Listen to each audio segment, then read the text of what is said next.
This is Amber. Hi, Amber. This is Michael. Hey, sorry that I missed your call here not too long ago. Yeah, you Th- had called and left me a message on Hollywood. yes, ma'am. I was just my wife and I were here looking at this property off of Hollywood. We're out here in Garland, so we're not too far away from this property. Yeah, we were actually trying to see if we could get a rental property before the end of the year. I know you guys haven't been on the market too long with this one, but I was kind of wondering what the feedback was on it. Well, it's not for rent; it's just for sale. Yes, ma'am. We were looking to hopefully potentially buy it. Oh, okay, Mhm. okay. I've got two that are side by side. I have 1941, and then I have 1947 Hollywood. Oh, I didn't know you had two. It looks. I'm looking at the 41. I didn't know that you had two on there.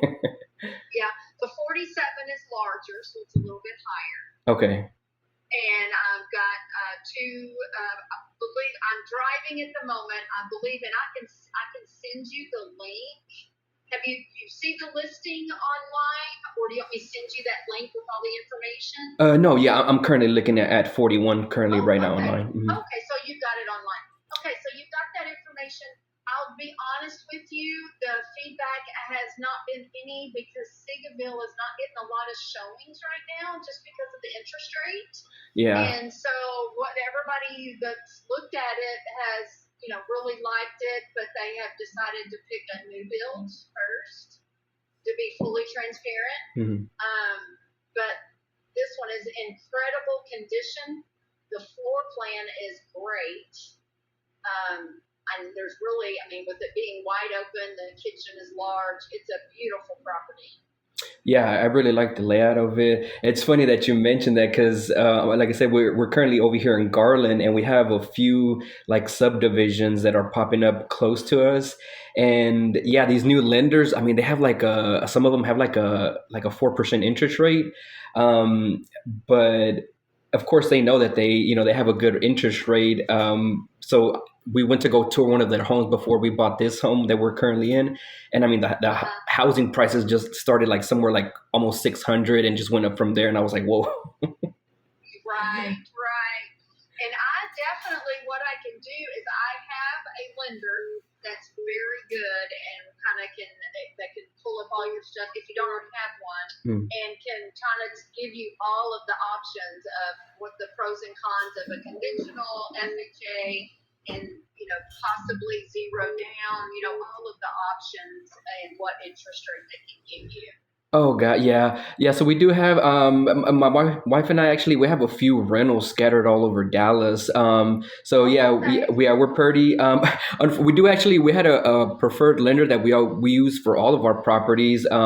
Unfortunately, they've told us that we are actually maxed out on conventional. We just Oh, yeah, yeah. Yeah. Once you get us over a certain point, of course, even though we've never missed a late payment and nothing, yeah, we just have too many open mortgages now out. right, right. Yeah, which I mean, it's fine. It just we just had to kind of go a different way. Honestly, I actually do prefer to try and do cash. It just seems like a lot easier and cleaner. But if, of course, there's only like a select few properties that'll fit that criteria for cash. We do typically have to get it for a pretty nice discount in order to do that. I saw on the listing for 41 that you listed that there was an assumable loan. So it looks like they still have a mortgage out on this one. They do, and they're pretty firm. They have to sell it for what it's listed for. They're pretty firm on that price Okay. to be able to sell. But they do have that assumable loan. Yeah, yeah. Like I said, I know even if we try to go convention, I mean, even trying to assume it, It won't transfer. Yeah, yeah, it won't. Yeah, I they get it. just yeah. So I mean, there's one way we have been doing it is going through DSCR lenders, but the last one still quoted us like in the mid to high sevens. Um, and I know I pulled up on the rental rates for this area. It looks like I should be able to get it somewhere around 2,200. Um, at their asking price for 40 for the 1941. Are they? are they going to be making some money or just like breaking even, or do they can they come down a little bit? No, that they've got to have that. They were actually, after they reevaluated, we're like, we may have to go back up a little bit. So they're pretty much, if we get what we have it listed, that's as pretty much as low as they can go. Gotcha. Yeah, I do see. I mean, it's not a big amount, but the HOA on there. Do you happen to know? Are they long term friendly, or do they not allow any rentals? There are rentals in that subdivision. Oh, okay, perfect. Okay, just wanted to make sure because I know in some we currently only have one of our properties. It's a condo in downtown that we have an HOA, and thank God, fortunately, they at least allow mid and long term rentals. So, which is great because we actually use that one for travel nurses. So, and it's like right in downtown Dallas, so it's a perfect location near all the hospitals. So Right. perfect. Okay, yeah, I just wanted to double check because I have seen some where even the HOA is not a high amount. There's some that don't that just have restrictions on it, which I completely understand.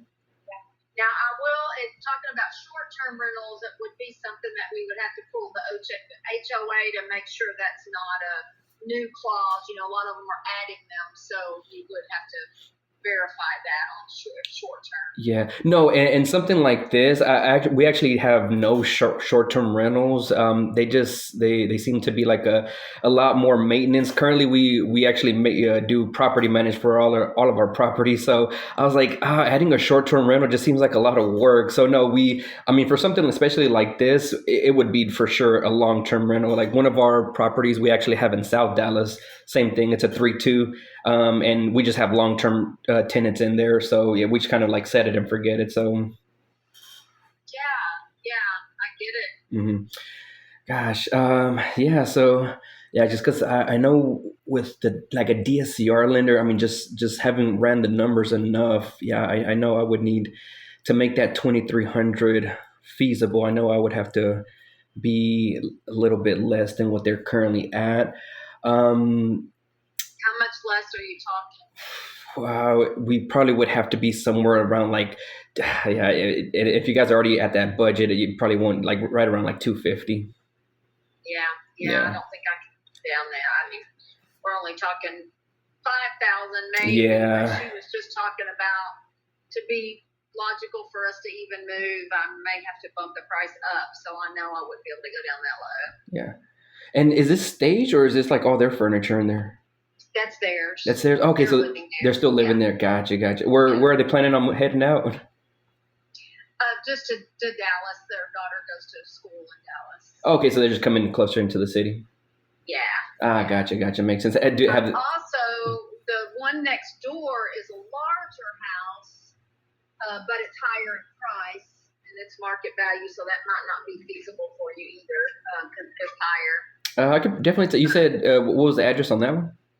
1947.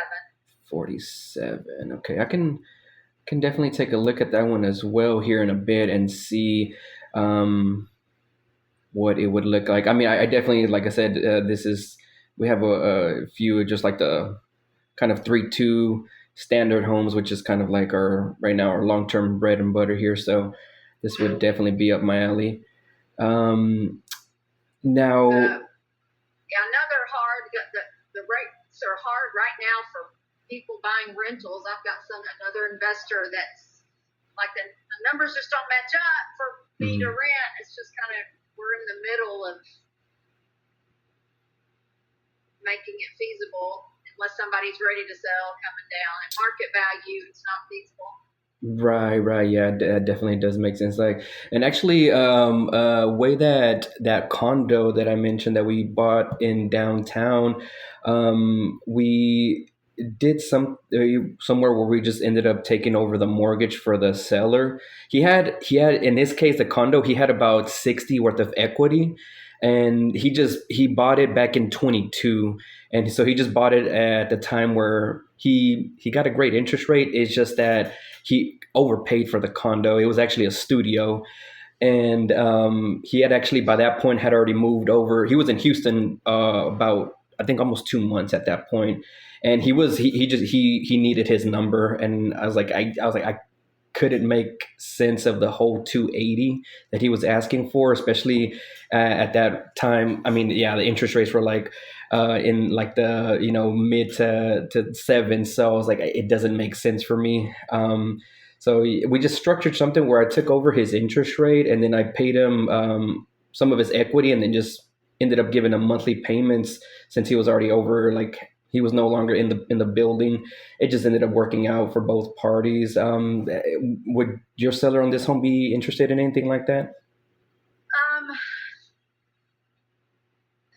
I don't know because no, they would be pretty much back it because they need that equity in cash, Hmm. so it would be even out.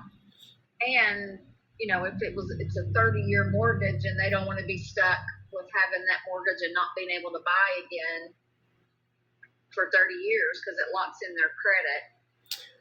God, yeah, and I mean the way we were able to get, my wife and I were able to get so many properties is, of course, we just showed the underwriter or the lease agreements that we had for our tenants in place for all our other properties, and they were able to take off. It wasn't the entire amount, but it was I believe it was up to 80% of the value off of our DTI. So that definitely helped in the way we were able to get it, so many properties. But like I said, now eventually we just got to the point where we got maxed out. Too much, Yeah. And they're, if you've got a little bit of flexibility, that makes sense, but they're pretty tight on all their numbers, so it kind of they really aren't going to be able to do that just because all their numbers are tight all the way around. Yeah, 100%. Totally understand that.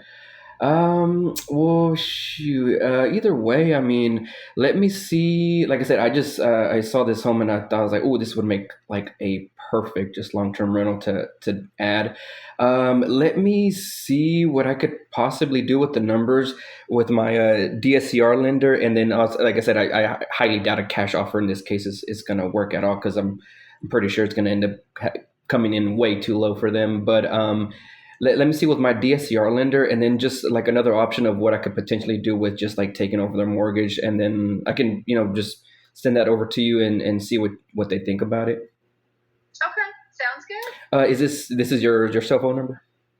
Yes. Perfect. I'll text you all my info here, my email, and then that way we can stay in touch. All right, sounds good. Perfect. Thank you. You guys have a good day. You too. Thank you. Thank you. Bye bye. Bye bye.